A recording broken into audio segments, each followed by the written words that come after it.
Boa noite. Boa Boa noite. noite, pessoal.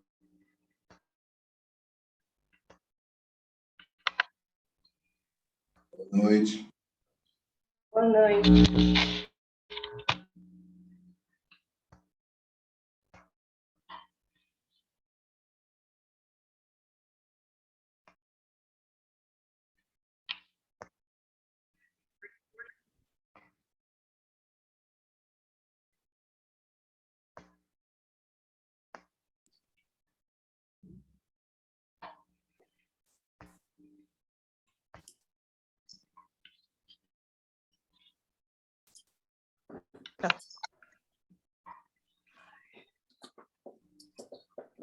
Boa noite, pessoal. Boa noite. Boa noite. Boa noite. Boa noite. Boa noite. Tem notícia do Gentil?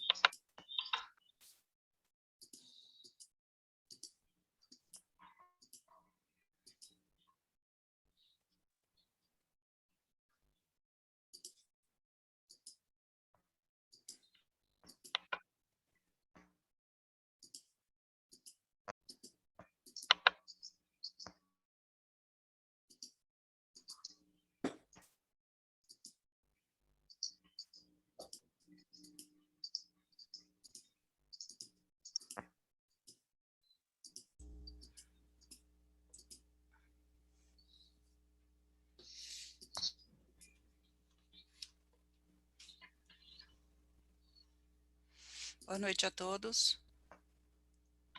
Boa noite. Boa noite. Boa noite. Boa noite.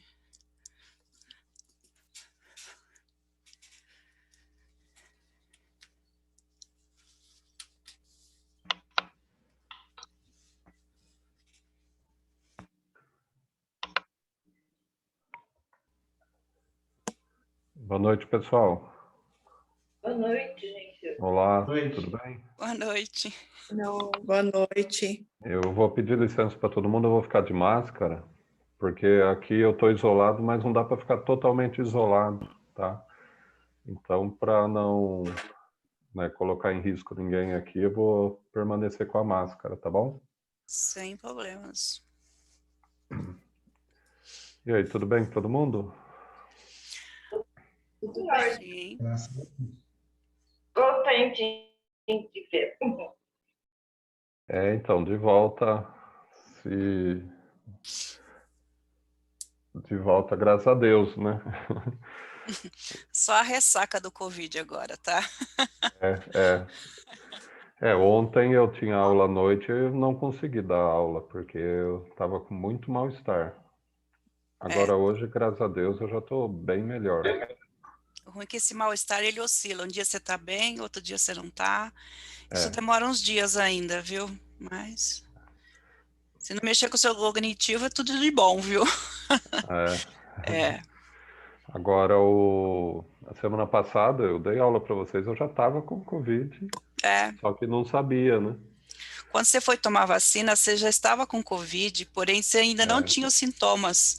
Eu acho que Então, sim. não sabia. Até conversei com a minha filha, ela falou assim: não, mãe, ele já estava contaminado, só que não tinha manifestado sintoma. Por isso, ele confundiu que pudesse ser a vacina, mas a vacina, ela falou, da reação máximo 12 horas depois, ela já está dando reação. No meu não era. Então. Mas, que Faz bom parte. que...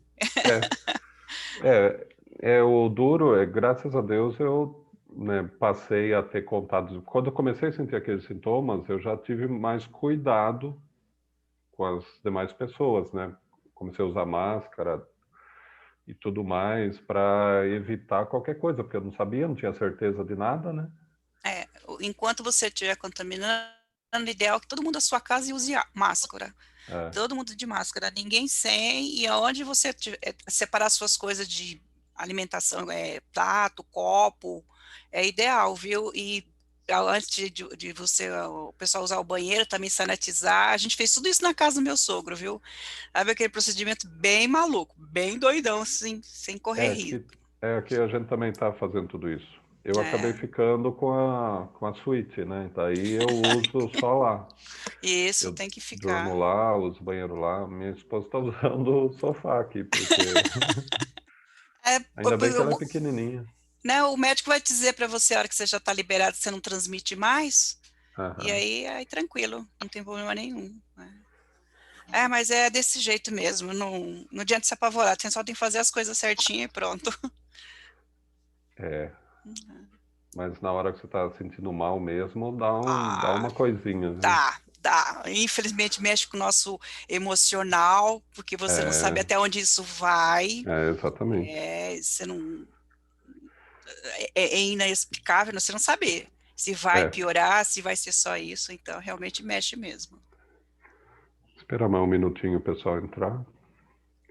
Dá para ouvir bem a minha voz, né? Normal? Tá. Sim. E daí eu sempre brinco com isso, porque eu vi numa palestra essa situação, né? Mas daí hoje, fazendo a leitura do Evangelho de manhã, né? E até eu estava pensando nisso, abri aleatoriamente, caiu naquela página, né? Se fosse uma pessoa de bem, teria morrido. Daí você fica pensando, né? Se o próprio Evangelho está falando assim, né? Você percebe que, de fato, a gente ainda tem coisa para fazer no mundo.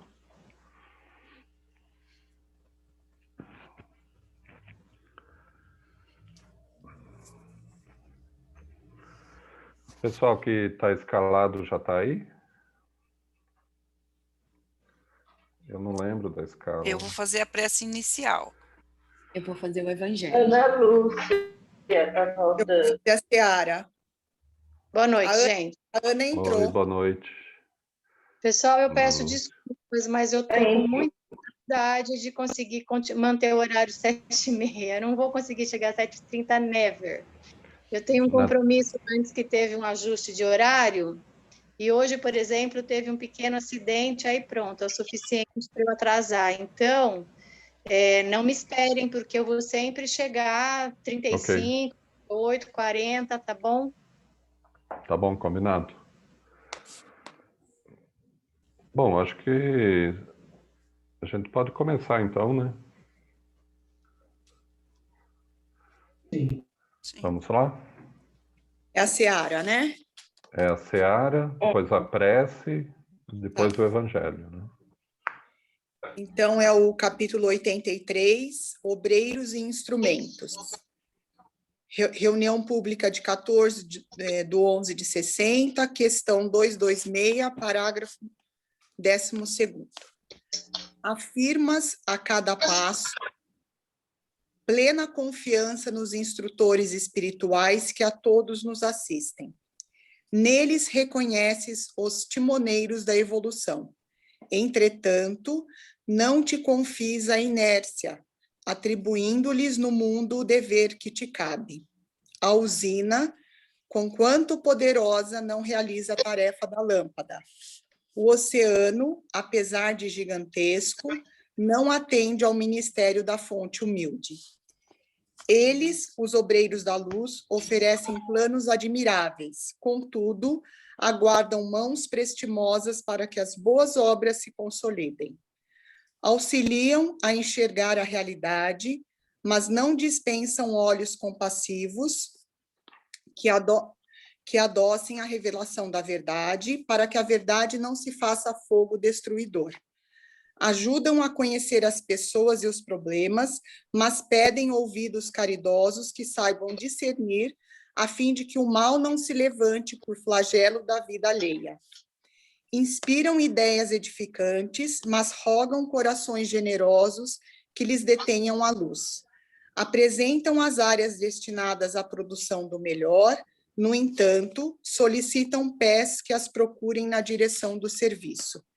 Não te digas sem mediunidade para edificação a fazer, porquanto, se estivéssemos apenas em função de meros fenômenos endereçados à inteligência, não passaríamos de agentes menos responsáveis, sustentando um parque de diversões.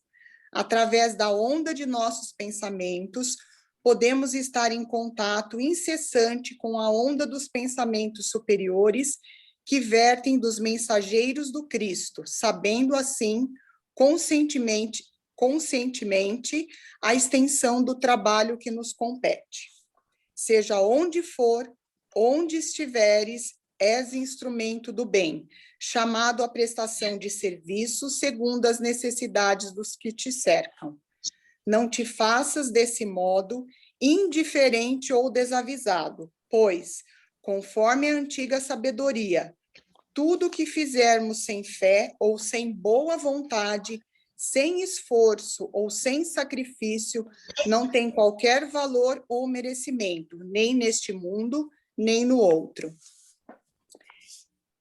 Eu entendo aqui que a gente não pode confiar tudo, né, nos nossos mentores, porque assim, eles não vão fazer a parte que cabe a nós, né, do esforço, do aprendizado, que isso é uma tarefa individual, é um aprimoramento individual de cada um, né? E se a gente não trabalhar, se a gente não tiver esse esforço individual, a gente não vai nos conhecer, né? Através do trabalho que a gente vai saber, né? O que a gente está bem, até tem que aprimorar, e aquilo que a gente ainda é limitado e tem que melhorar, né? Então, é com autoconhecimento, é com trabalho. E ele diz também, assim, a mediunidade, assim, pouco importa, né? O que é importante é que a gente sempre esteja em sintonia com o bem, né? Sempre com pensamentos positivos, pensamentos amorosos, vibrando sempre positividade, né? A gente tentar se manter assim, é o orar e vigiar que a gente fala sempre aqui, né? Que a gente sempre esteja realmente nessa sintonia do amor, seguindo a lei do amor, né? E de nada adianta, né? Sem, como fala no final, assim, sem esforço, sem boa vontade, sem sacrifício, sem fé, nem mesmo nesse plano como no outro, né? A gente tem que nos trabalhar, né? Realmente, para que a gente evolua, a gente tem que é um caminho que cada um tem que trilhar por si próprio. Então, acho que, resumidamente, é isso. Muito bem. Cada um tem a sua parte e tem que cumprir, né? O plano espiritual faz a parte dele sempre e a gente tem que procurar cumprir a nossa. E acho importante a gente lembrar sempre nesse sentido, como você fez, né?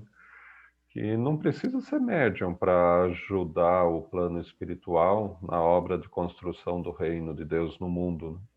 O que eles procuram são pessoas de boa vontade, né? Pessoas que ajudem com o que possuem, doando às vezes de forma o que pode, né? Mas para esse bem comum. Porque normalmente a gente acha que só tem valor a mediunidade ostensiva. E não é assim. Às vezes o plano espiritual se serve de pessoas que aparentemente não têm para nós recursos nenhum, mas são os que mais ajudam, né? Então eu acho que vai tudo no sentido de que você explicou mesmo. Alguém quer fazer algum comentário? Nós vamos fazer a prece? Ok. Vamos fechar nossos olhos, procurar serenar nossos pensamentos e vamos agradecer a Deus e Jesus por mais essa oportunidade de estarmos reunidos para nossos estudos e vamos pedir aos bons amigos espirituais que ilumine o gentil para que ele possa passar os estudos de forma tranquila. E assim, pedimos a permissão para a abertura dos estudos de hoje. Que assim seja. O evangelho de hoje é o item o capítulo 15, dos itens 8 ao 10, e o capítulo é Fora da Caridade não há salvação. Nos dois primeiros itens, no item 8 e no item 9, eles vão fazer uma reflexão sobre duas máximas. A primeira é fora da igreja não há salvação. E eles vão refletir da seguinte maneira, que essa máxima, ela é um dogma e ela é excludente e absoluta. Ela é um contraponto da fora da caridade não há salvação, porque ele não une, não pensa os filhos de Deus a partir da imortalidade do espírito, e é uma fala que não pensa nós como irmãos. Então, muitas seitas, né, muitas religiões utilizam isso para, inclusive, contrapor algumas pais e filhos, para contrapor, contrariando, né, e desprezando a lei da igualdade e da fraternidade dos filhos de Deus. Então, a reflexão que ele faz é que essa máxima de fora da igreja não há salvação, ela não é uma máxima, não é uma lei que pensa nos filhos de Deus como iguais, como imortais, como, né, causando assim a união deles. Em contraponto com fora da caridade não há salvação. A segunda máxima que ele traz é fora da verdade não há salvação. E como fora da igreja não há salvação, essa máxima, a da verdade, também não iguala nós, né? Porque ele vai dizer que as seitas, todas elas pretendem ter o privilégio da verdade. Todas detêm um saber e fazem desse saber uma verdade. E pontua que a verdade, na verdade, é um patrimônio dos espíritos mais esclarecidos e adiantados. E que na nossa atual condição de evolução, nós temos acesso apenas a uma verdade relativa, uma verdade assim condizente com o nosso entendimento, com a nossa, o nosso estado aqui, nossa evolução. E que, inclusive, o Espiritismo ele não pretende se colocar no lugar da salvação, né? O que o Espiritismo pretende é oferecer condições e esclarecimentos para que nós consigamos colocar em prática as leis de Deus. Né? Então, ele não pretende ser a verdade. Se a pessoa, se o ser, ele segue as leis divinas, as leis de Deus, independente da religião, ele está, então, dentro do que o Evangelho diz que dentro da caridade que traz a salvação. O item 10, né, ele vai falar, então, fora da caridade não há salvação, e vai fazer a pontuação final, que é o esclarecimento, que, independente se estamos na terra ou nos céus, essa é a lei máxima, né? A lei divina que deve reger os nossos aprendizados, ser nosso guia de conduta, de moral, né? Porque é a luz que nos leva ao aperfeiçoamento. E que o Espiritismo ele não poderia ter maior regra do que essa, já que é a lei do amor, né? A lei da caridade.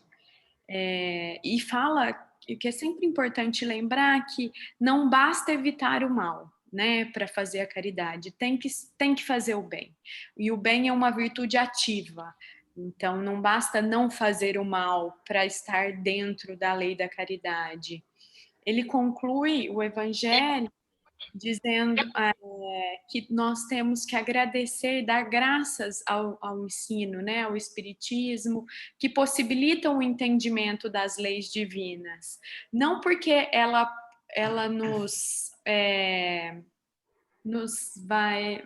Não porque o Espiritismo vai nos salvar em si, mas porque ela nos oferece a possibilidade do estudo, da compreensão, lembrando sempre que é uma virtude ativa, que nós temos que fazer por nós temos que fazer a nossa reforma, colocar em prática. De nada vale a gente se encontrar e frequentar se não colocar em prática os ensinamentos da lei divina, né? Foi essa a minha compreensão do evangelho de hoje. Ok. Mas alguém quer comentar? No evangelho, quando Allan Kardec trata do tema infortúnios ocultos, ele vai lembrar aquela senhora da sociedade, né, que enche a carruagem de coisas para serem doadas para as famílias pobres, e ela vai em busca dos infortúnios ocultos, quer dizer, ela faz a caridade e leva a filha para iniciar a filha também nesse caminho do bem. E no final da narrativa, da história dessa senhora, ele lança a pergunta: ela é espírita? E ele responde em seguida: o que importa? Né? O que importa se é espírita ou se não é espírita? Não importa nada, importa o bem, a caridade que ela está fazendo. E eu acho que é mais ou menos assim, né, lá nos tribunais da consciência, né? Se a gente chega e fala, oh, mas eu fui espírita na última vida. Pessoal, o que importa isso? Não é o fato de você ser espírita que te salva, né? Como a Larissa explicou bem. E sim o bem que você fizer, né? A caridade é esse meio de aferição do nosso mérito no mundo, né? E é por isso que a gente deve buscar fazer a caridade. Eu não sei se vocês sabem, mas hoje, no mundo espiritual vinculado ao planeta Terra, a grande maioria dos espíritos não são espíritas, né? Apenas uma pequena parcela é espírita. Eles são espíritos católicos, espíritos muçulmanos, né? E de tantas outras rotulagem religiosa. Mas e não é isso que tem importância. Muitas vezes uma pessoa considerada ateu, ela é muito mais caridosa e, portanto, está muito mais de acordo com a lei de Deus do que uma pessoa extremamente religiosa, né? Porque o que importa é ação. É só o que importa, né? Ação no bem, né? E eu acho que isso a Larissa soube explicar bem para todos nós, né? Tudo bem? Algum comentário? Vamos à aula, então? Para aqueles que acharam que tinham se livrado de mim, estou aqui de volta, né? Acharam que ia ter aula com o Paulo, mas não é assim também não. Você acha que eu largo o osso fácil assim? Né? Então, vamos lá. Eu preparei hoje...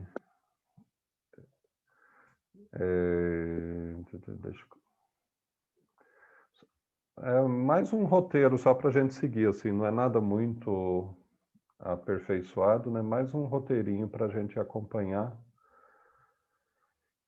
Então, hoje vamos falar do tema inconvenientes e perigos da mediunidade, perda e suspensão da mediunidade, e o tema evocações. Começando pelo tema perda e suspensão da mediunidade, Kardec, eu procurei pegar trechos dos capítulos, se eu não me engano, é o 17 e o 18 do Livro dos Médiuns, e para a gente conversar um pouquinho a respeito. E aqui Kardec pergunta, né? Podem os médiuns perder a faculdade que possuem? Ou seja, a gente está lá na lida, né, de conseguir essa faculdade, de desenvolver a mediunidade. Pode uma pessoa que já desenvolveu a mediunidade, um médium, portanto, perder a faculdade? E os espíritos falam que isso frequentemente acontece, independente do gênero, né, da mediunidade. E essa perda, ela pode ser definitiva ou provisória. No caso da provisória, ela tende a cessar com a causa que a produziu, né? Mas veja que na perda da mediunidade, a perda da mediunidade ocorre não exatamente porque o médium deixa de ser médium, não exatamente porque a faculdade regrediu, né? O que era disposição orgânica deixou de ser, mas simplesmente porque os espíritos ou eles não podem, não conseguem, ou eles não querem se servir daquele médium. Percebe? Isso deixa muito claro que a mediunidade, embora seja da nossa parte uma faculdade, uma disposição, né, física, a mediunidade ela é algo totalmente dependente dos espíritos. Se não houverem espíritos para se comunicar com a gente, não existe mediunidade, né? Não tem mediunidade. O que você poderia até desenvolver são as tais faculdades anímicas, como eu já falei, mas não a mediunidade, porque ela é dependente de alguém, de um espírito, se desejar, né, desejar conversar com vocês. Que é o que pode causar esse abandono de um médium por parte dos espíritos? O uso que o médium faz da faculdade. Então não pense que quem já adquiriu, né, agora não perco mais. Ele pode ter suspensa, né, perder de forma definitiva ou de forma provisória, ter suspensa a mediunidade quando ele se utiliza dessa faculdade para finalidades frívolas, sem nobreza, com propósitos ambiciosos, né, para adquirir riqueza, dinheiro, não precisar trabalhar, né, viver disso. E também no caso, né, de negativa em servir aos espíritos. O que isso quer dizer? Os espíritos, eles, como nós vimos no Seara dos Médiuns, eles querem produzir uma boa obra no mundo. E os espíritos, embora, né, todo o empenho deles em nos ajudar a necessidade do mundo, a grande verdade é que eles necessitam de mãos para executarem as boas obras que eles trazem, né? Então vejam, os espíritos agem mais no mundo do ideal, relacionando né, nessa questão de levar a palavra de Jesus, a caridade, desenvolver todos esses sentimentos religiosos no mundo. Ele precisa de pessoas, os médiuns, que captem a ideia deles e execute, materialize no mundo. E é exatamente isso que está falando lá a lição, né, do Seara dos Médiuns. Eles vêm, eles são os grandes colaboradores da humanidade, nós somos os instrumentos. Se a gente se nega a ser instrumento, eles vão se afastar e vão procurar outro que aceite ser instrumento. Se o espírito verifica que o médium já não corresponde às suas vistas e já não aproveita das instruções nem dos conselhos que lhe dá, afasta-se em busca de um protegido mais digno. E é exatamente isso que acontece, tá? Eu estou falando meio fadigado, coisa assim, mas não é nada de nada. É por causa da máscara que atrapalha, viu? Né? Espero que vocês estejam entendendo aí do outro lado. não pode o espírito que se afasta ser substituído e, nesse caso, não se conceberia a suspensão da faculdade? Né? Então, ele está perguntando aqui, né? Esse espírito que se afasta, ele não poderia ser substituído por algum outro, né? E nesse caso, não tendo a suspensão da mediunidade, ó, espíritos não faltam para substituir os que se afastam. Então, realmente, um se afastando, tem 2, 3 que querem se aproximar do médium e se utilizar do potencial dele. O problema é que nem sempre conseguem. Por isso que lá no começo eu disse que a suspensão e a perda depende dos espíritos não poderem ou não quererem se comunicar com a gente, né? Veja, bons espíritos podem privar o médium de toda a comunicação por um tempo, para mostrar que a faculdade depende dos espíritos, para não se vangloriar.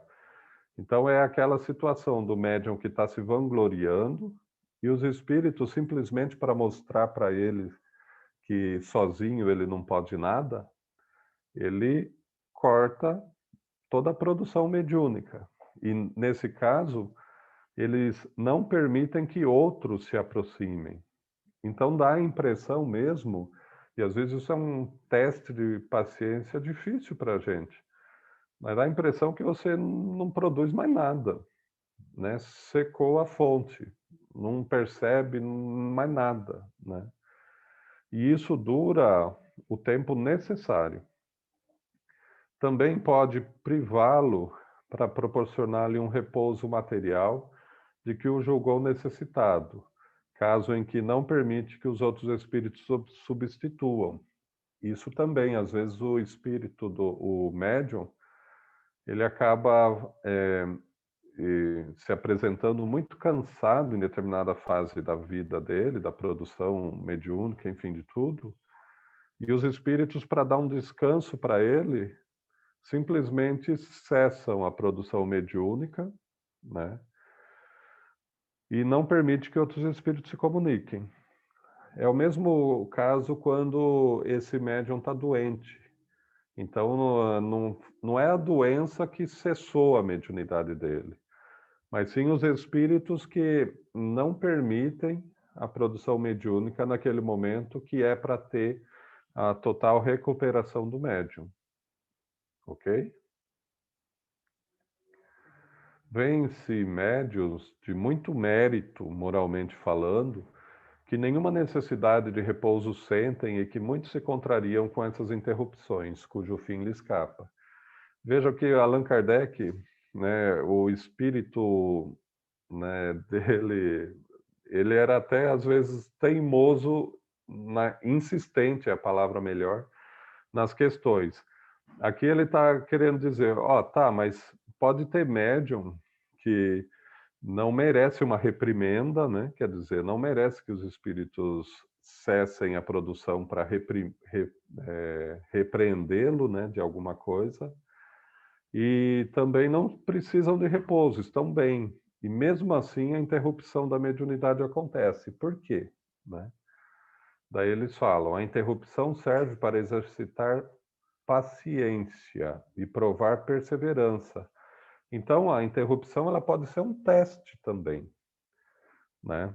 Então, ela pode ser uma reprimenda para o médium que está agindo mal, ela pode ser um momento de descanso para aquele que está debilitado fisicamente e, às vezes, intelectualmente, e ela pode ser um teste de paciência, um teste de perseverança.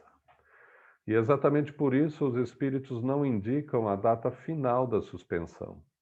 Simplesmente aquilo vai até que eles queiram. Tá? É também para lhe dar tempo de meditar as instruções recebidas. De qualquer forma, vejam, é uma benesse do mundo espiritual, né? Porque de qualquer forma vai representar um bem para a pessoa. Mas tem médium que não aceita e tenta correr pelos lados para ver se consegue acabar com essa suspensão, né? Será preciso, então, que nesse caso o médium prossiga nas suas tentativas de escrever? Se o espírito lhe aconselhar isso, ele deve continuar. Se lhe disser que se abstenha, não deve. Lembrem que no tempo de Kardec, a escrita era a forma mais utilizada da mediunidade. E então simplesmente chegava um momento, por esses motivos que a gente já está falando, o médium parava de escrever, né? E muitos podiam até pensar, não, eu vou ficar testando, todo dia eu vou fazer um teste para ver se eu consigo escrever.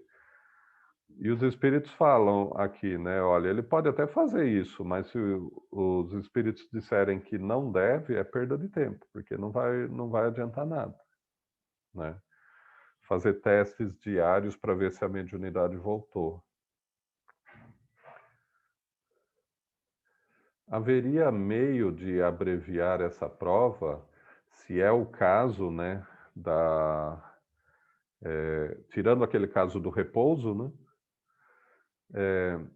Então, essa prova pode ser abreviada pela resignação em prece, é você mostrando para o Espírito que você se resigna à vontade deles, que são quem tudo pode, né? E cada dia uma tentativa de alguns minutos, visto que é inútil perder tempo, com muito tempo, né? Ficar ali tentando escrever, tentando e nada acontece, ok? No tempo de Kardec, a gente tinha muitas pessoas, muitos médiuns, que escreviam em casa, né? Então tem a Sociedade Parisiense de Estudo Espírita, que reunia um grupo, mas tinha muitos outros que escreviam em casa. E, às vezes, os espíritos suspendiam toda a comunicação. A suspensão da faculdade não implica o afastamento dos espíritos que habitualmente se comunicam? Não. Não é porque eles não estão mais se comunicando que significa que eles abandonaram o médium, é diferente. Até porque se eles tivessem abandonado, outro poderia vir e substituir, né?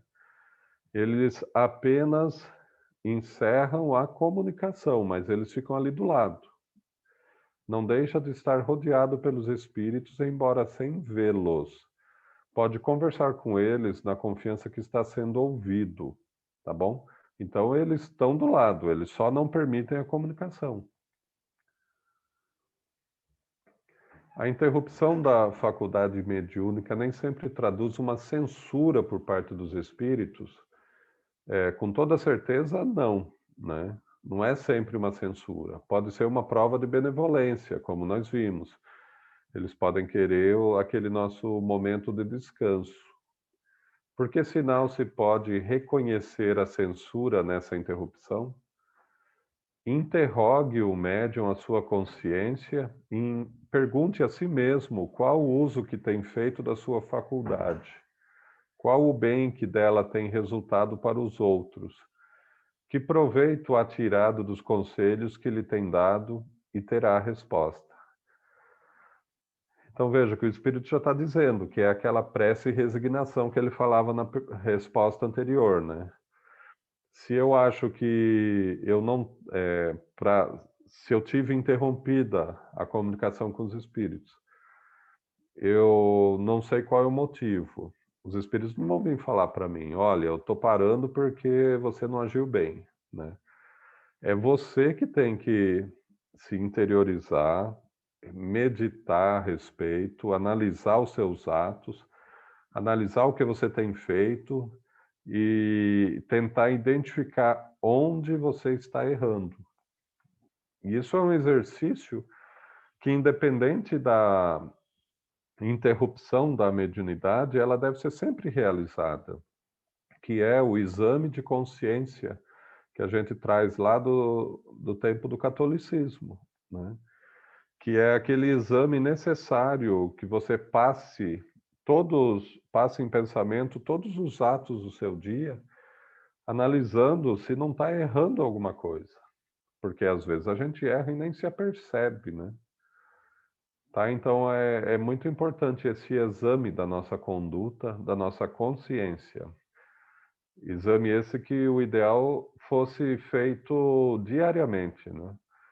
Como Santo Agostinho fala no Evangelho, antes de dormir, refletir nas ações do dia, ver o que fez de errado, o que pode fazer melhor e propor isso para o próximo dia.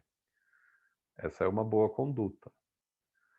O médium que ficou impossibilitado de escrever poderá recorrer a outro médium? Tá vendo? Ele acaba querendo dar a volta na situação, né? Dando um jeitinho. Ó, depende da causa da interrupção. Se a intenção é mostrar que o médium nada pode sem o concurso dos espíritos, nada vai conseguir por outro médium. Não adianta, né? Ele não adianta querer fugir porque ele está na situação e tem que resolver a situação, não tentar, né, encontrar atalhos para ela. Isso acontece muito com todos nós. A gente pode, às vezes, procurar um médium querendo conversar com um determinado espírito. Mas se não é momento da gente falar com aquele espírito, não adianta insistir. Eles não vêm. E se você insiste demais, o que acontece? Daí acaba vindo um espírito que não é aquele e acaba tomando o lugar dele, né? Então toda a insistência acaba gerando um mal, porque mostra impaciência e resignação da nossa parte, tá bom? Então, se não conseguiu nada, espera mais um pouco, tenta de novo. Então, gente, aqui são as questões que tratam desse tema da perda e suspensão da mediunidade. Então, vocês perceberam, né, que pode acontecer, né? A perda, ela é definitiva e a suspensão, ela é provisória. Mas pode acontecer. Agora, o motivo pode ser para um bem nosso, se é um momento que a gente está debilitado fisicamente, intelectualmente, ou uma reprimenda para nós, né, que não está agindo bem, ou ainda, como dissemos, um teste. E, portanto, a gente tem sempre que estar atento a isso. Não é algo comum, né? Não se vê falar muito sobre isso. Mas o movimento, os médiums de hoje em dia, às vezes com a psicofonia, né? Às vezes vem essa suspensão da mediunidade e as pessoas nem levam muito, né, a sério isso, né? Então é aquele médium que fala, eu não estou no momento bom, né? E não consegue passar nenhuma comunicação. No tempo do Kardec, eram médiuns que produziam, escrevendo, e de repente, certo dia, parava, né? No nosso tempo hoje, seria a psicofonia, né? Que é o modo mais utilizado. Então, é aquela situação daquele médium que, nos trabalhos, sempre os espíritos vêm se comunicar através dele. Mas, em determinado trabalho, ele não passa nenhuma comunicação. Percebem? Isso é a suspensão da mediunidade por esses motivos que a gente está tratando aqui, né? Às vezes até para pessoas relaxar um pouquinho, né? Descansar naquele dia, ser assistida naquele dia. Alguma dúvida? Os inconvenientes e perigos da mediunidade. Opa, risquei errado aqui. Será a faculdade mediúnica indício de um estado patológico, quer dizer, doença qualquer, ou de um estado simplesmente anômalo, né? Quer dizer, anormal, diferente do que a gente conhece? Anômalo, às vezes, porém não patológico. A mediunidade não é doença. Há médiuns de saúde robusta. Os doentes o são por outras causas. porque aqui a gente vai falar um pouco sobre se há inconveniente em desenvolver mediunidade, né? Se há perigo para a nossa saúde, tanto física quanto intelectual, emocional, né? Em desenvolver a mediunidade. E o espírito já, de início, ele fala, mediunidade não é doença. As pessoas que ficam doentes são por outras causas, não pela mediunidade. O exercício da faculdade mediúnica pode causar fadiga? Causa, com certeza. O exercício muito prolongado de qualquer faculdade acarreta fadiga, não só da mediúnica. A mediunidade está no mesmo caso, principalmente a que se aplica aos efeitos físicos, porque há um esgotamento físico mesmo, né?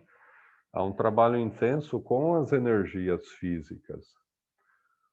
Ela necessariamente ocasiona um dispêndio de fluido que traz a fadiga, mas que se repara pelo repouso. E normalmente, nos trabalhos mediúnicos, normalmente o dirigente, ele tenta limitar um pouco o número de manifestações por cada médium, né? E às vezes a gente vê que um médium já produziu demais aquela noite, então a gente fala para a pessoa, olha, né, procura agora descansar, né?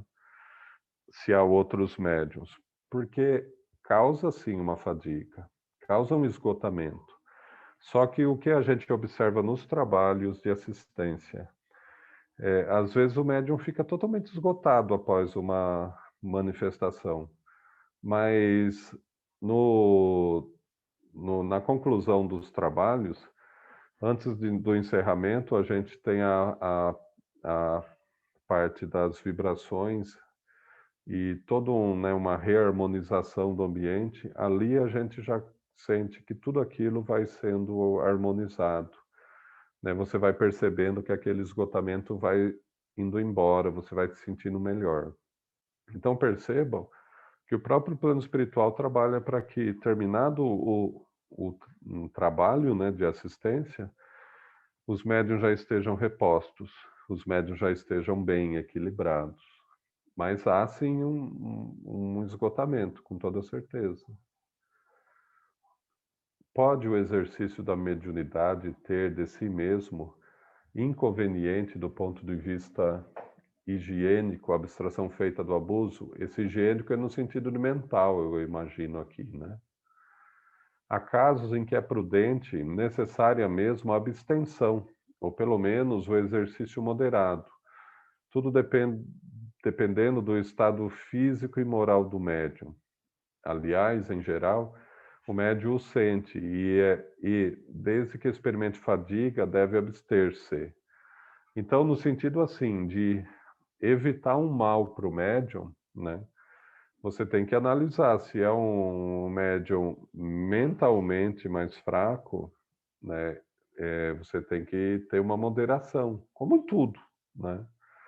E fisicamente mais fraco também tem que ter uma moderação. Às vezes a pessoa ela fica realmente extenuada depois de um grande esforço, né?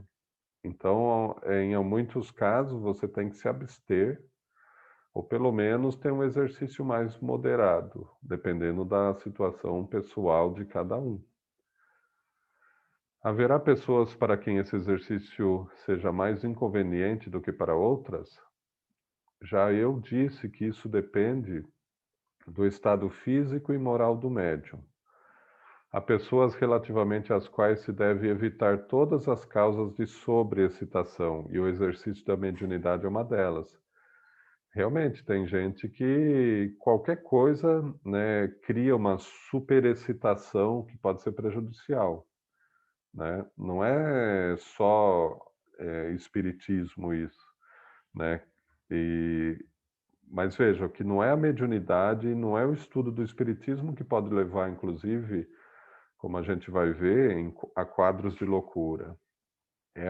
A loucura já está estabelecida na pessoa, percebe que aquilo já era uma situação, uma condição de fragilidade daquela pessoa, né? Mas deve ser analisado em cada caso se a pessoa não é fraca, seja mentalmente ou fisicamente, evitando ou diminuindo a superexcitação que o estudo, né, e o exercício da mediunidade pode exercer sobre a pessoa. A gente vai desenvolver melhor isso. Mas nessas questões do livro dos médiuns, Allan Kardec lembra os médiuns sensíveis, né, que são aqueles médiuns que a faculdade, ele sente muito fácil a presença dos espíritos. E dependendo da presença, isso pode ser até desagradável para esse médium, né? Então, dependendo da sensibilidade da pessoa, ela não deve participar de todo tipo de trabalho mediúnico. E os médiuns velozes, que na análise de Kardec, aqueles médiuns que, quando em trabalho mediúnico, eles são muito mais rápidos do que o normal. Então, eles escrevem assim numa velocidade, e isso evidentemente gasta mais energia, e, portanto, há um desgaste maior. Tudo bem até agora? Aqui a questão da loucura. Poderia a mediunidade produzir a loucura? Não mais do que qualquer outra coisa, desde que não haja predisposição para isso em virtude de fraqueza cerebral. A mediunidade não produzirá a loucura quando essa já não exista em germe.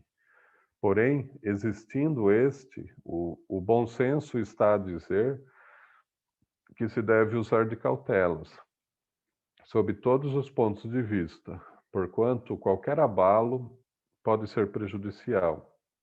Então vejam, gente, que nesses casos, daquelas pessoas que se perturbam, né, emocionalmente falando, não foi a mediunidade ou o estudo do espiritismo que provocou isso, mas isso já havia em germe nessas pessoas, né? E nesse sentido, qualquer coisa deixaria a pessoa igualmente abalada, né? Poderia, sei lá, dependendo da situação, a pessoa fazer aula de crochê, tricô, mas se, né,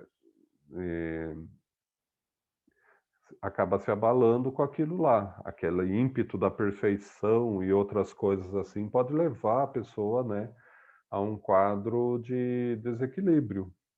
E o espiritismo é a mesma coisa, né? Ele representa um estudo sério a respeito de coisas extremamente complexas e sérias, e que necessita de pessoas equilibradas, né? Agora vejam, o máximo que acontece com a maioria das pessoas que às vezes não tem todas as condições de entender profundamente o espiritismo é exatamente isso, não entenderem, né? Então elas desenvolvem a mediunidade, pode trabalhar com a mediunidade sem entender toda a extensão, né, do espiritismo, do estudo da mediunidade. Isso é uma coisa. Agora há pessoas que se perturbam com o estudo, né? Essas são aquelas que já têm a mente fraca para isso, né? Mas isso de forma alguma deve nos impor algum receio, né? Porque na escola espírita, o dirigente ele está exatamente acompanhando e apto a perceber quando quando algo é demais para a pessoa, né? E daí trabalhar com essas situações para que não haja nenhum prejuízo, ok?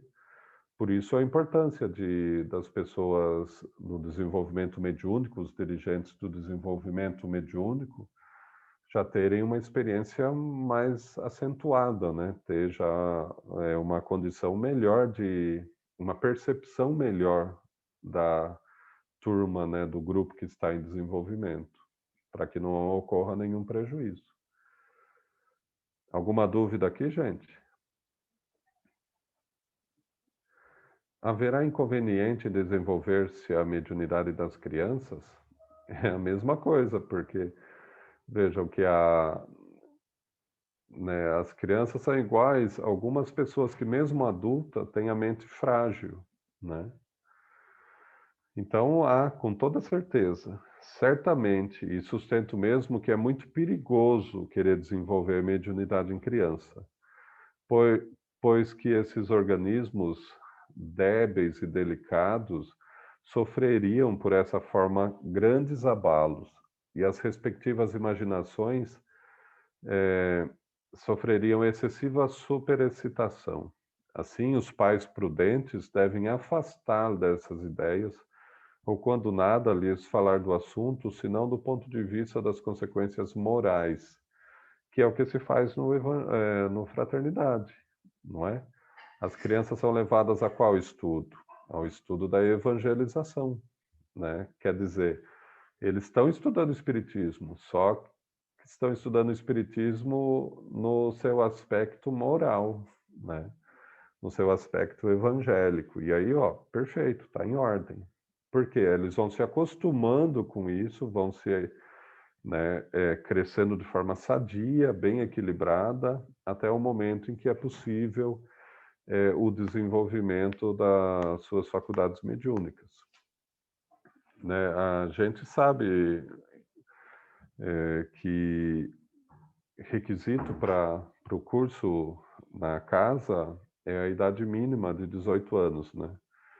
E até já foi admitida a pessoa com 17 anos, mas que numa análise não só de uma pessoa, mas de algumas pessoas, percebeu-se que a pessoa tinha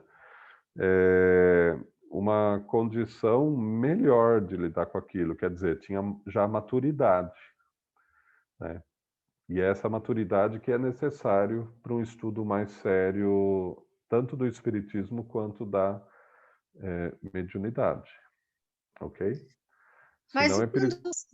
mas e quando você tem os que já se desenvolvem muito cedo? É a Começam a ter próxima as... questão, Ah, perfeito. né?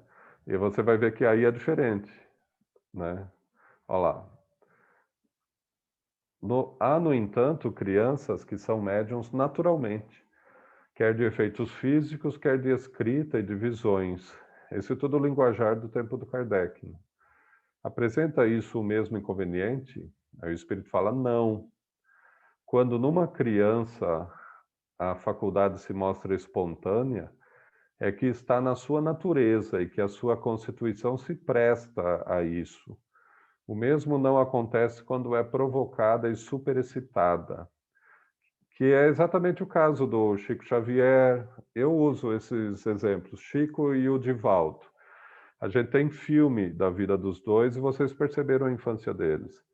Eles enxergavam os espíritos, conversavam com os espíritos desde pequenininho, né? Aí eles não se perturbavam?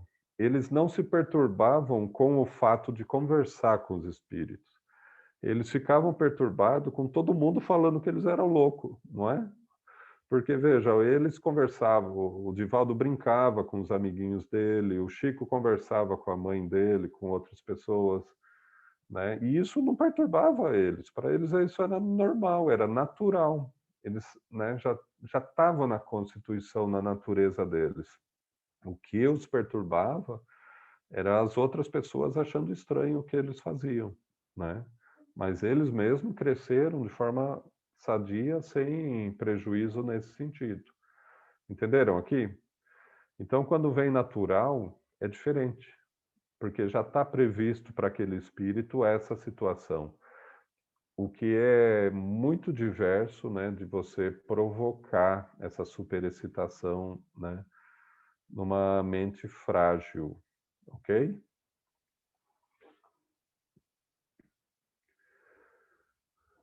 Deixa eu ver aqui. Só um minuto. Aí. Em que idade se pode ocupar sem inconvenientes de mediunidade? Não há idade precisa. Como eu falei há pouco, depende de você conversar com a pessoa e ver o grau de maturidade da pessoa, né? Então não há idade precisa, tudo dependendo inteiramente do desenvolvimento físico e ainda mais do desenvolvimento moral, que é isso que importa. Há crianças de 12 anos a quem tal coisa afetará menos do que algumas pessoas já feitas. Falo da mediunidade em geral, porém a de efeitos físicos é mais fatigante para o corpo. A da escrita tem outro inconveniente, derivado da inexperiência da criança, dado o caso de ela querer entregar-se a sós ao exercício da sua faculdade e fazer disso um brinquedo. Percebe? Ele tinha medo da falta de maturidade da criança em lidar com essa situação. Mas a gente sabe que o Kardec se utilizou de crianças, né, de jovens para a obra da codificação, que eram as irmãs, eu não lembro agora o nome dela, inclusive eram duas irmãs e como que é o nome dela? Agora que eu quero lembrar, não vou lembrar. Mas eram jovens, né? Só que jovens que já tinham, né, uma condição de entender melhor, né? Eu quero lembrar, agora eu não consigo. Quando eu lembrar, eu falo para vocês. Ok?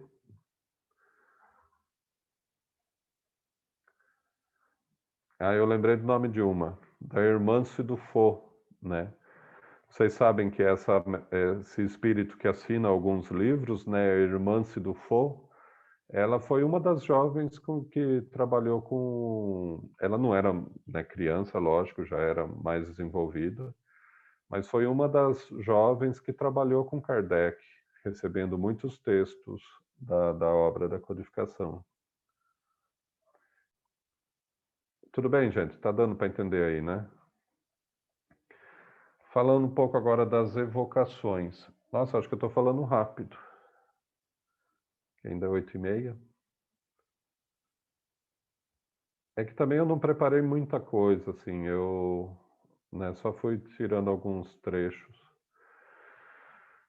Bom, em relação às evocações, né, porque no tempo do Kardec, principalmente, o que a gente tem que entender, né, como eu disse, ainda não haviam estruturas como nós temos hoje, estruturas de ensino jamais experimentadas, adequadas ao ensino tanto do espiritismo quanto do desenvolvimento da mediunidade. Então, o que acontecia? Quando uma pessoa queria desenvolver a mediunidade, ela estudava alguma coisa e se prestava a exercícios diários, né?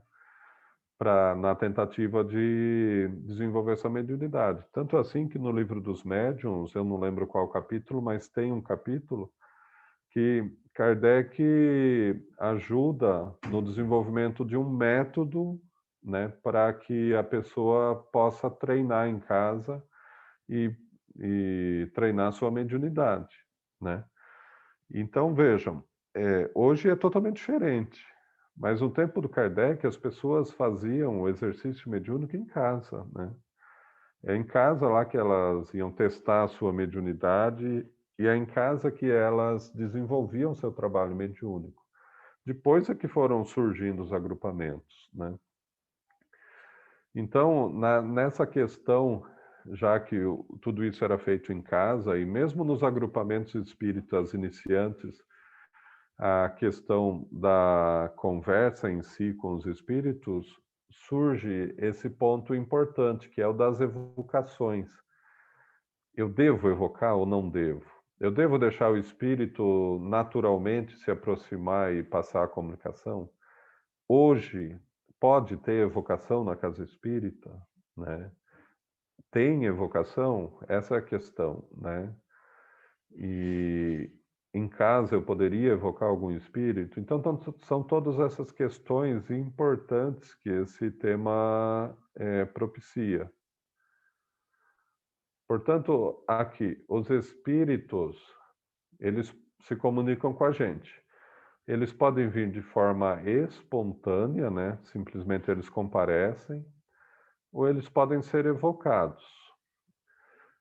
No tempo de Kardec, Kardec evocava os espíritos para conversar com eles, né?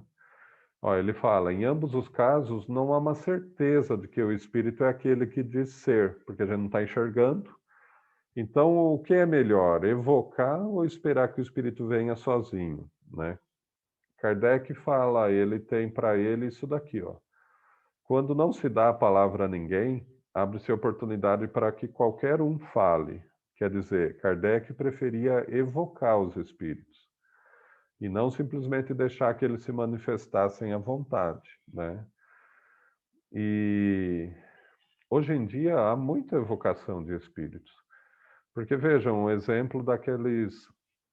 Aqui em Jundiaí mesmo tem centro espírita que trabalha com psicografia. No momento em que a pessoa, a família vai lá e coloca o nome da pessoa, né, já desencarnada, para receber uma mensagem, o que está acontecendo? Está tendo uma evocação, né? E às vezes a gente evoca em pensamento mesmo, né? Sem a necessidade de colocar num papel ou fazer um ritual diferente, alguma coisa assim. Basta você pensar, você está evocando o espírito. Então, nos trabalhos mediúnicos, dependendo do caso, pode haver a evocação de algum espírito. Às vezes, algum espírito ligado à questão que está sendo assistida, mentalmente você evoca aquele espírito. E o que a gente sabe é que o plano espiritual, eles trazem quem eles precisam trazer para resolver aqueles problemas lá, né? Então, eles vão trazendo. Mas se o dirigente pedir para que seja trazido algum, né, havendo essa necessidade e possibilidade, o plano espiritual traz, né? O que eu quero deixar bem claro é a mediunidade de hoje é a mesma do tempo do Kardec, né? Do mesmo jeito que o Kardec evocava espíritos, a gente pode evocar espíritos hoje também. A grande questão é que muita coisa, até por insegurança de muitos espíritas, a gente deixa na mão dos espíritos. E é isso que acontece nos trabalhos, né? Que a gente, em nenhum momento, de forma consciente, não tem um trabalho lá que você abre oportunidade mediúnica, todo mundo se concentra e fala, agora vamos evocar o fulano de tal, que já foi trabalhador da casa, no exemplo. Isso não acontece. Mas poderia acontecer, não tem impedimento para isso, né? Percebem? Né? Não tem impedimento em você pedir para conversar com o espírito, né? Se ele pode vir, ele vem. Se ele não pode, ele não vem. Simples assim, tá? Mas veja que tudo isso a gente está falando na casa espírita, né? Evidentemente, ninguém vai sair evocando ninguém em casa. Não há inconveniente na comunicação espontânea, desde que com cuidados. Quando se deseja comunicar com determinado espírito, devemos evocá-lo, fala Kardec. E realmente é assim. É só você chamar, se ele pode, ele vem. Como eu disse, naquelas sessões de cartas, né, de consolo às famílias, há uma evocação. E vejam, muitas pessoas recebem a mensagem, porque o espírito pôde comparecer. Muitos não recebem, porque ele não pôde. Simples assim, né? Tá? Então a gente tem que evocar e eles vêm, né? Agora, se você não quiser evocar e deixar em aberto, como acontece normalmente nas casas espíritas hoje, o plano espiritual assume a direção disso e traz aqueles espíritos que ela considera, né, necessários aí para fazer o trabalho em si, ok? O desejo de evocar um espírito já é uma evocação.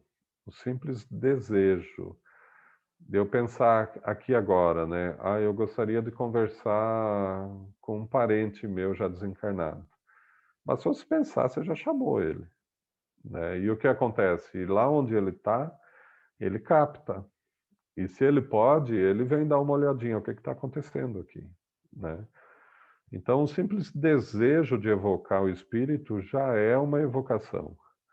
Quando se chama o espírito, ele atende de pronto, porque já estava prevenido. Isso aqui é interessante, né? Porque é realmente essa situação.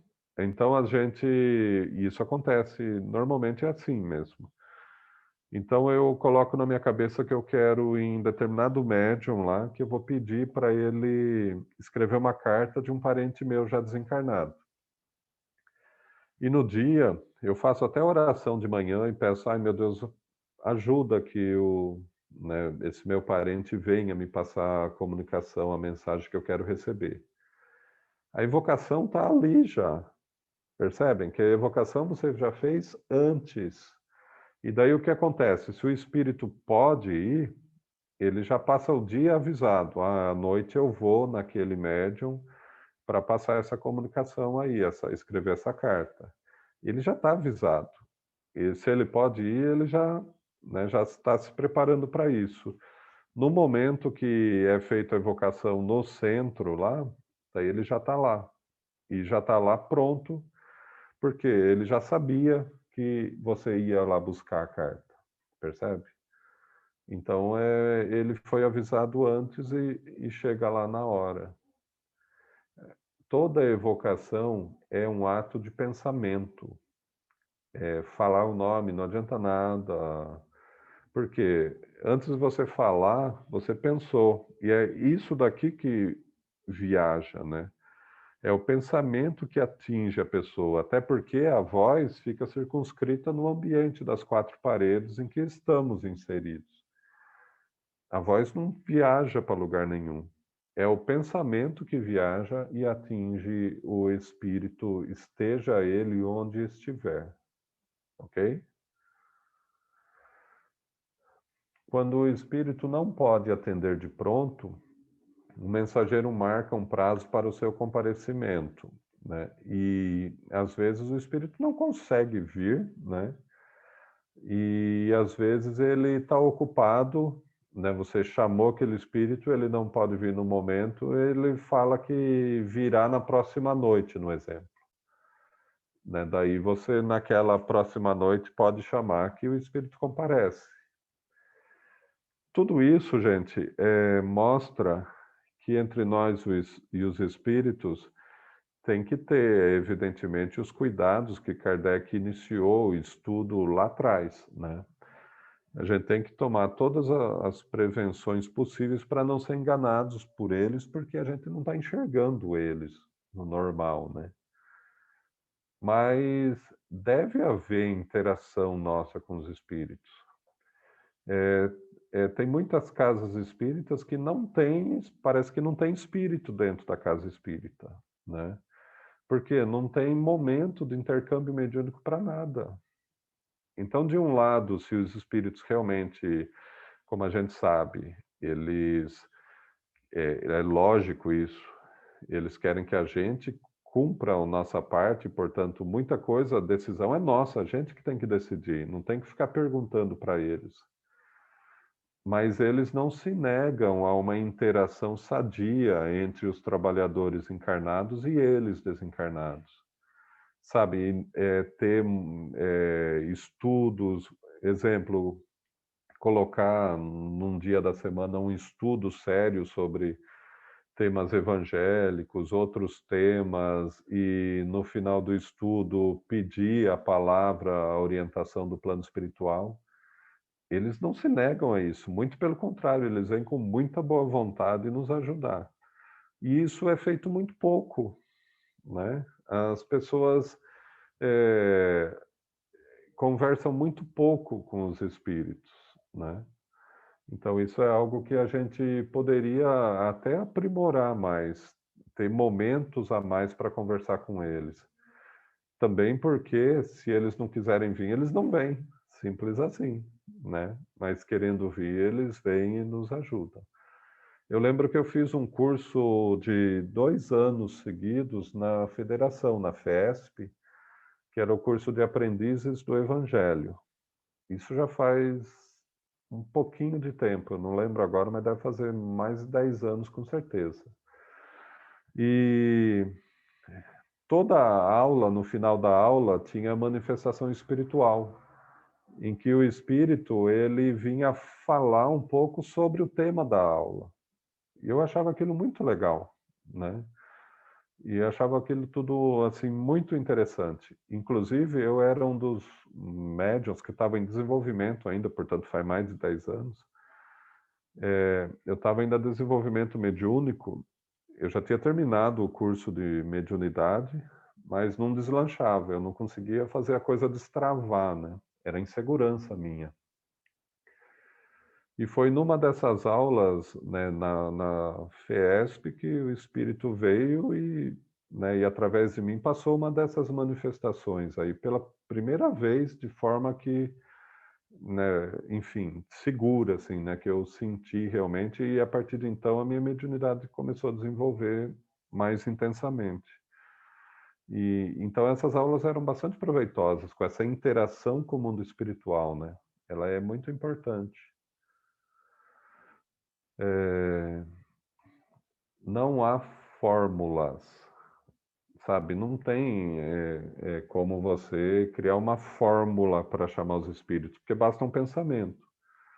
Kardec aconselha sempre que a evocação seja feita em nome de Deus e sem leviandades, porque se for com leviandade, não adianta usar o nome de Deus, né?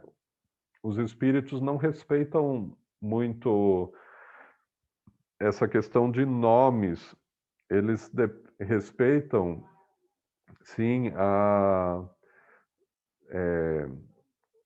moral da pessoa, né? Enfim. Então, na minha boca, às vezes a palavra Deus não quer dizer nada, né? Então, os espíritos não. Agora, às vezes tem determinadas pessoas que têm uma moral mais aprimorada, aí o pensamento dela vale muito, né? E a palavra por ela utilizada vale muito. Um exemplo disso, acho que eu já falei para vocês, né? No livro Paulo e Estevão tem um episódio interessante que Paulo e não. Nossa, fugiu o nome do rapaz lá que acompanhava Paulo. Chegaram até uma ilha em que o governante estava doente e muito se tentou fazer para ajudar esse governante e os magos lá não conseguiam. E tinha atualmente, que era um médico mago lá, que estava tentando ajudar esse rei, esse governante. Só que o governante, quando ouviu falar de Paulo e das curas que ele já estava fazendo, chamou, né? E Paulo realmente conseguiu curar esse governante.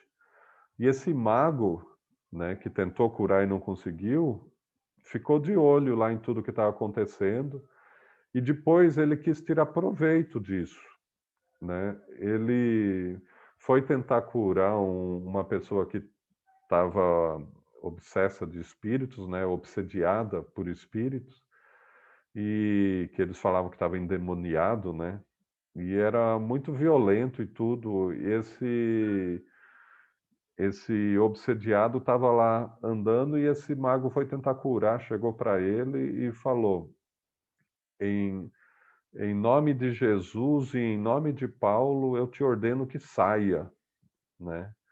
Diz que a pessoa, né, obsediada, olhou para ele e falou: Jesus eu conheço, o Paulo eu conheço, mas quem é você para me mandar sair?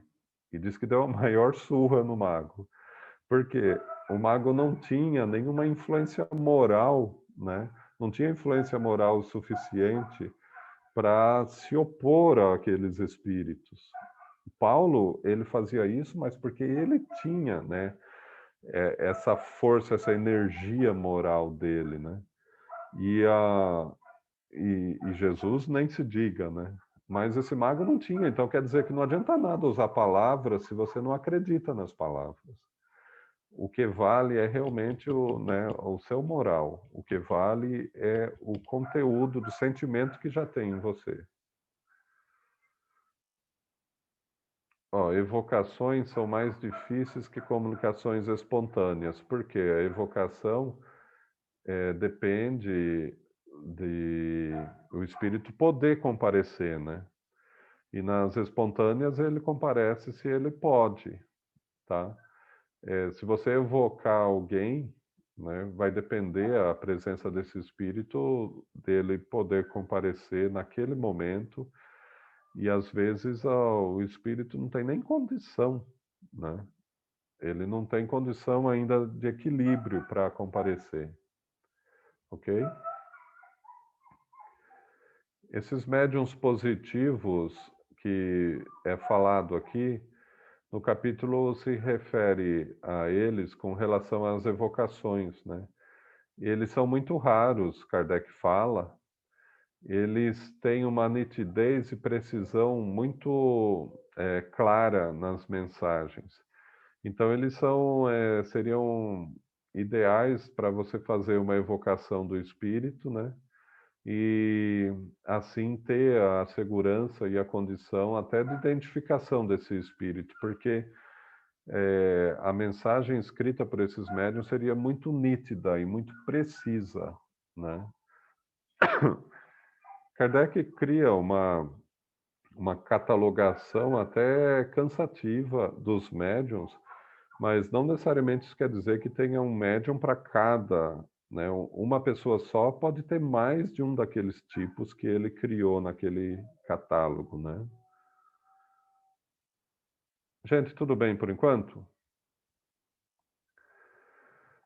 Ó, os espíritos que podem ser evocados.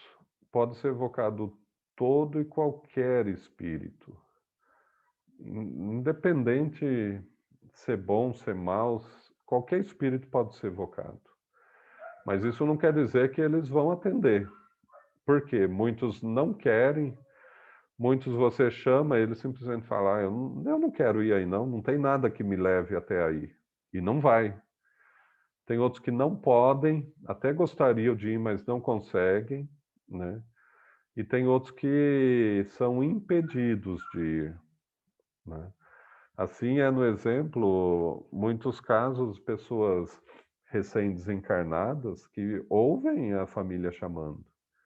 Eles gostariam de vir se comunicar, mas o plano espiritual não permite. Por quê? Certamente é para trabalhar os sentimentos dos familiares, né? Para ter resignação em Deus, ter paciência e muitos outros motivos, né?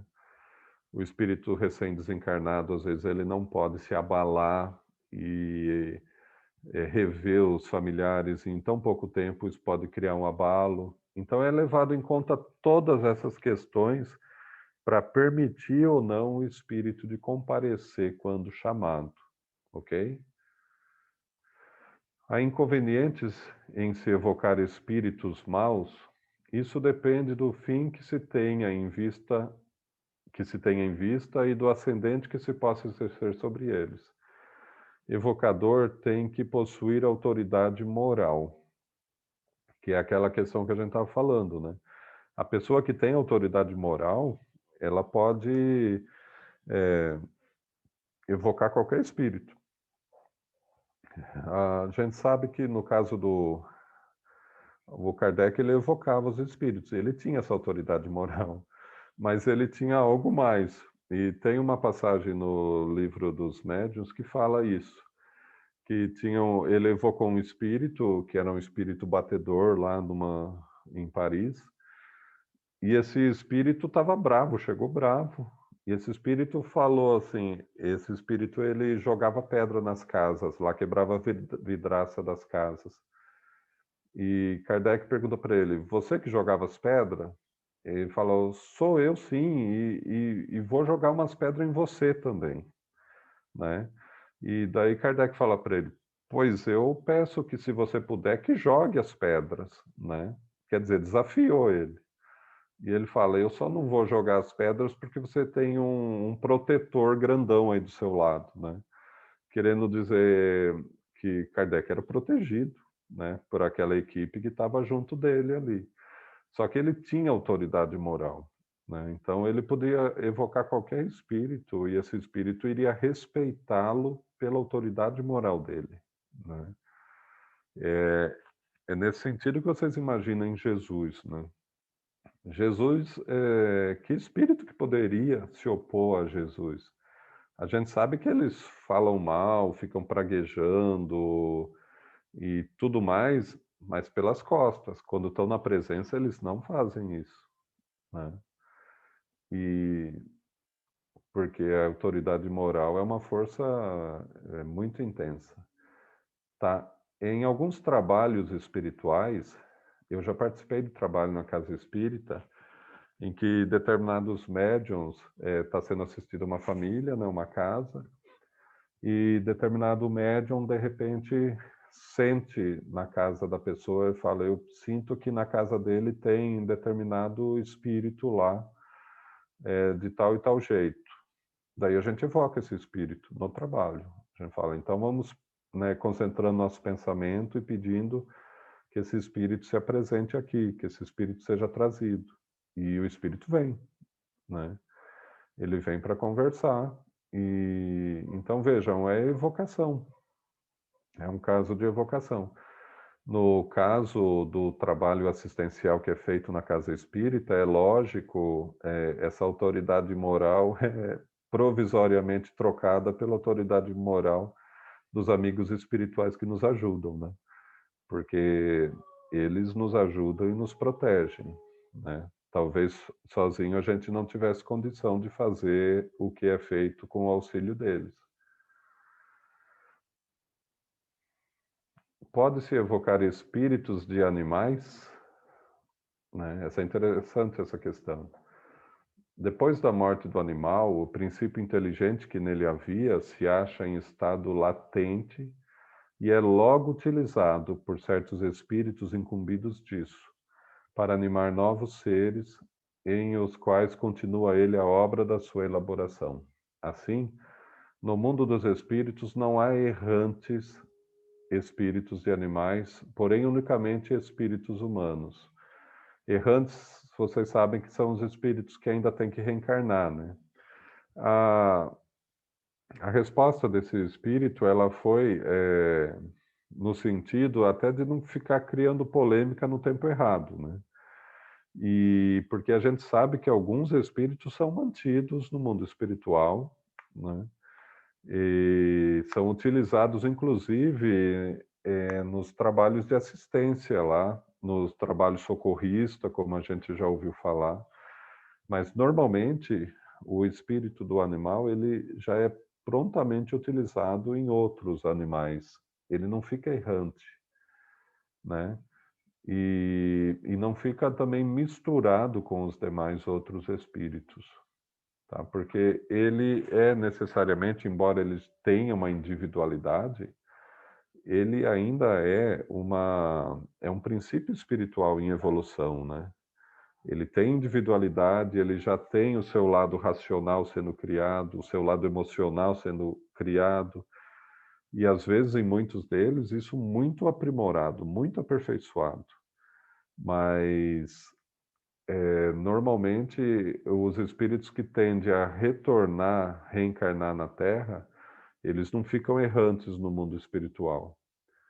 Eles ficam, os que estão aqui reencarnados, que devem voltar, quando eles morrem, eles automaticamente já voltam no outro corpo, né? Não fica muito tempo lá, não. Tudo bem por enquanto? Isso daqui caberia uma discussão muito maior, né? E a gente tem muitas questões a serem tratadas aqui, né? Do tipo, aqueles espíritos, então, que a gente vê em nosso lar, eles vão reencarnar na Terra de novo ou não, né? E tantas outras questões, né? Mas não é o objetivo da aula de hoje. E evocações de pessoas vivas. Há obstáculos? Não. A gente é um espírito como qualquer outro. A única diferença é que a gente tem um corpo. Não. Mas é necessário que o estado do corpo permita que no momento da evocação o espírito se desprenda. Com tanto mais facilidade vem o espírito encarnado quanto mais elevado for em categoria o mundo onde ele está, porque menos materiais são lá os corpos. Então não há impedimento. O que eu já vi mais de uma vez em trabalho espiritual se apresentar o espírito da pessoa assistida que naquele momento está dormindo e a pessoa vem, ela mesma falar qual que é o problema que ela está passando, né? Isso eu já vi acontecer, porque é um espírito como qualquer outro. No momento que o corpo está lá, né, dormindo, o espírito está livre, ele pode ser evocado. Kardec tem experiências de pessoas que estavam dormindo no quarto ao lado e ele é evocado aqui, e ele se apresenta e conversa, né? Então não há impedimento quanto a isso, tá?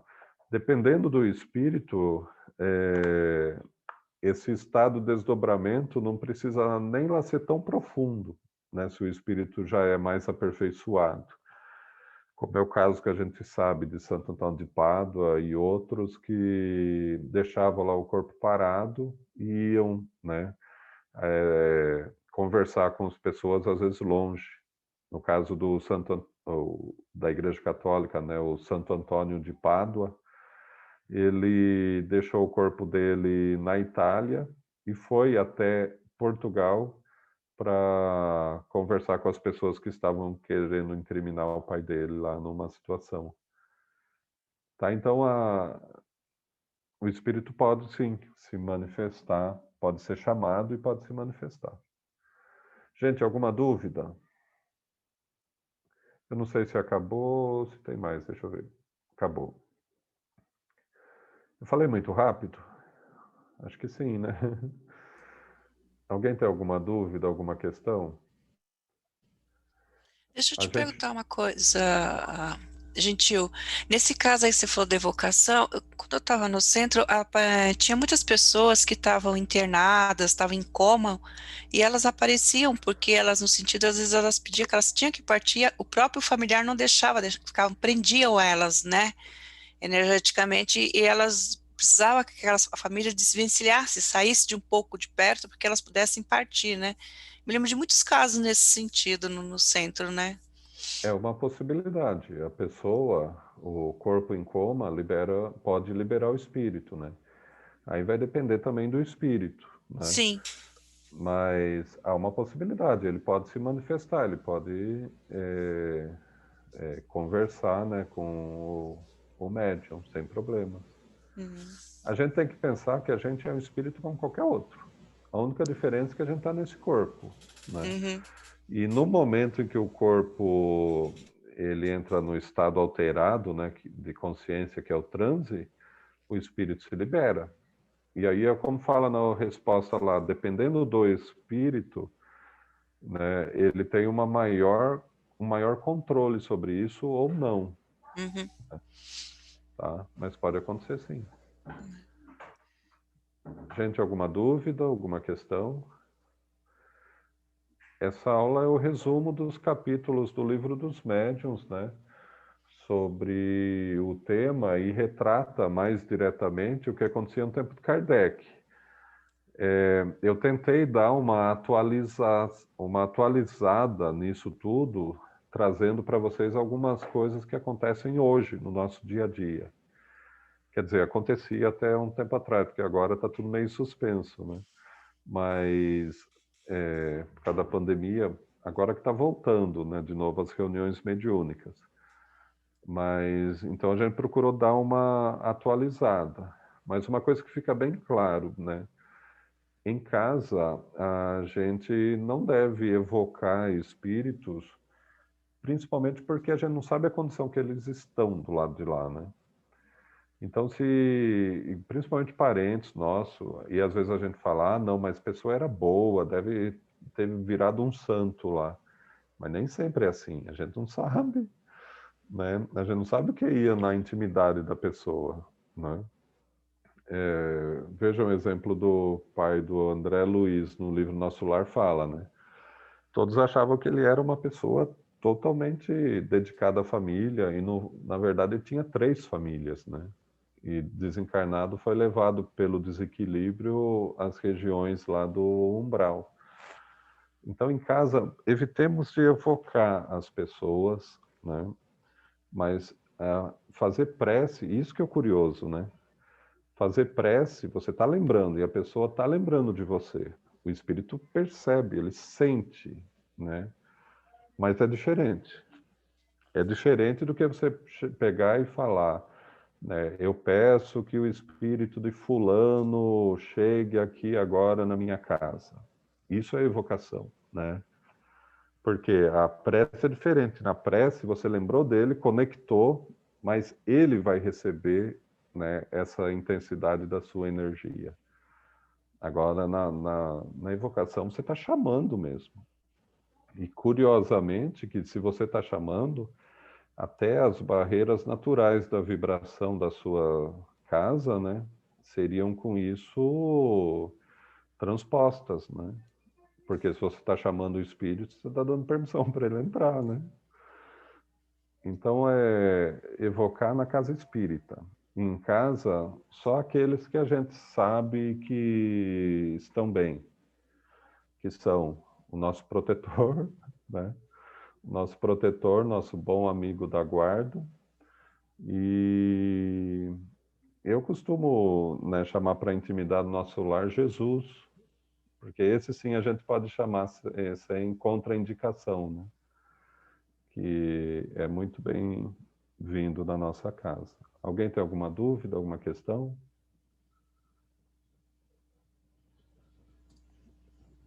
Tudo bem? Gentil, Oi. deixa eu te perguntar um negócio. Você falou assim, né, na evocação, né, Certo. de Jesus. Mas assim, é sempre assim, quando acontece alguma coisa no dia a dia da gente, a gente fala assim, ô meu Jesus, Aham. por que Jesus? E isso seria uma evocação ou assim, vamos se dizer, um pedido de ajuda? Então, percebam que é um pouco diferente, como eu falei, às vezes na prece, ou quando você lembra, você fala o nome da pessoa, né? Ai, tal pessoa, né? Ai, Jesus. Na essência, quando você faz isso, o que há é uma conexão, né? Porque se você, a não ser que aquilo seja só de boca para fora, né? Mas se realmente tem intimidade sua naquilo, você cria conexão. E, ele, onde ele estiver, ele capta, né? É diferente da evocação. Evocação é você pedir que o espírito de tal pessoa esteja, né, na sua casa, que esteja do seu lado naquele momento. O espírito de fulano esteja aqui, né? Então, aí é uma evocação. Agora, você lembrar da pessoa, você pode criar uma conexão e não será uma evocação. Percebe que é diferente? É diferente você chamar. E o que acontece com muitos desencarnados é que a família fica chamando mesmo, né? Do tipo, a mãe fala, ai, meu filho, eu quero que você esteja aqui do meu lado, né? Está chamando, né? E o espírito se perturba porque ele quer ir, né? E às vezes nem sempre pode, né? Tá? No caso de Jesus, né, eu costumo dizer que os espíritos, quanto mais evoluídos eles são, eles têm, né, essa capacidade de se transfigurar, né? Então ele irradia. Jesus, pelo que os estudos espíritas nos levam a crer, ele está ligado a todos os seres vinculados ao planeta Terra. Então, Jesus é aquele ser que pensar nele, não precisa pensar para fora, pensa para dentro, porque ele está em você, ele está ligado. E, curiosamente, ele falou isso no Evangelho, né? Ele falou para a gente se ligar a ele, que ele estaria ligado em nós, né? Que todos nós com Deus seríamos um só, né? E porque é o que fala, todos os seres em evolução vinculados a esse planeta, eles estão ligados a Jesus da mesma forma que todos os seres em evolução no meu corpo físico estão ligados a mim, recebendo a minha influência direta, né? Sob a minha proteção. Percebem que é a mesma coisa, só que num sentido muito mais grandioso, né? O Cristo está ligado a todos nós. Por isso, para se ligar a Jesus não é para fora, é para dentro. É na intimidade do coração, né? É lá que ele está. Não sei se eu respondi você aí, mas eu tentei. Sim. Não, respondeu. Tá? Alguma dúvida, gente? Então é isso. Espero que todo mundo tenha entendido aí, né? Essas lições do Livro dos Médiuns são importantes para a gente ter uma base boa, né? Para poder estudar tudo o que acontece aqui na nossa realidade atual. Então, a semana que vem a gente prossegue aí. Vamos fazer a escala da semana que vem?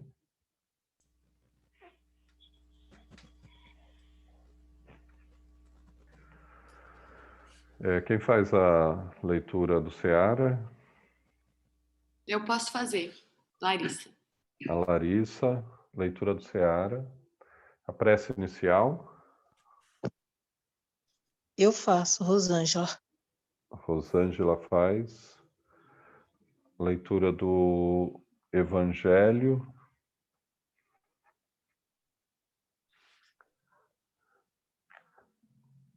Dou-lhe uma, dou-lhe duas.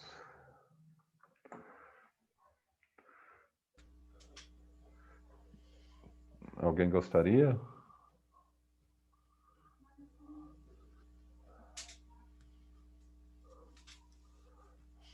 Eu faço, Regina. Mas eu vou precisar de ajuda depois. Ah, tá. Regina. Vibrações. Gabriel. Gabriel faz vibrações. E a prece final? Eu faço. Quem falou? Ivana? Ivana faz. Agradeço a todo mundo aí que se dispôs. E é assim, se Deus quiser, semana que vem a gente já vai estar melhor, né? Daí não vai precisar mais dessa máscara aí.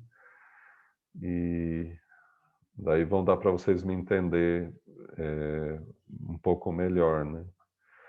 Para falar com a máscara é bem ruinzinho, viu? A gente fica fadigado, né? Mas na hora que vai no impulso, daí vai. Então tá, gente, vamos fazer o encerramento de hoje? Vamos lá? Vibração. Então, vamos nos conectando agora, elevando nossos pensamentos, unindo nossos pensamentos, focando numa luz, uma luz branca, brilhante, intensa, circundando todo o nosso planeta, permeando os contornos de todos os países, chegando ao nosso país, permeando o nosso contorno, recaindo sobre o nosso povo, particularmente sobre nossos governantes, estimulando-lhes as melhores decisões para o nosso povo. Que essa luz chegue também aos hospitais, auxilie tantos profissionais de saúde, trabalhadores todos e os pacientes. Que essa luz de muita energia vibrante chegue aos presídios, estimulando bons pensamentos e processos evolutivos aos detentos. Que essa luz positiva chegue aos orfanatos, levando muito conforto aos órfãos, aos trabalhadores da casa. Que possa também essa energia abraçar os moradores de rua, dando-lhes alento, conforto e esperança. Que essa luz chegue também aos nossos lares, preenchendo todos os espaços, nos protegendo, nos mantendo saudáveis e atentos com o nosso autocuidado. Pedindo também que essa luz chegue aos mais necessitados. Em particular, peço que essa luz envolva e abrace a senhora Ivone Pavan em tratamento de saúde, Ele reconforte, que essa luz envolva cada um de nós, nos estimule, nos dê o alento necessário, a força necessária para continuarmos evoluindo, para continuarmos avançando e para cumprirmos todas as nossas tarefas com afinco e dedicação. Que assim seja. Mantendo o nosso pensamento elevado, vamos agradecer por mais essa possibilidade de estarmos todos aqui reunidos. Agradecer especial ao Gentil, que mesmo com o Covid aí conseguiu ministrar a aula. Pedir saúde para todos e que a gente consiga nos encontrar na próxima semana, se Deus quiser. Assim seja. Bom, então, gente, eu agradeço a atenção, a presença de todo mundo, as vibrações essa semana. Tenho certeza que se eu estou aqui hoje firme é porque elas me ajudaram muito, eu agradeço. E que todos tenhamos uma excelente semana aí. Que Deus abençoe a todos nós. Obrigado, gente. Até a próxima, se Deus quiser. Boa noite. Obrigada, boa noite a todos. Tchau, tchau, boa noite. Tchau, tchau. Tchau. Boa noite. Boa noite.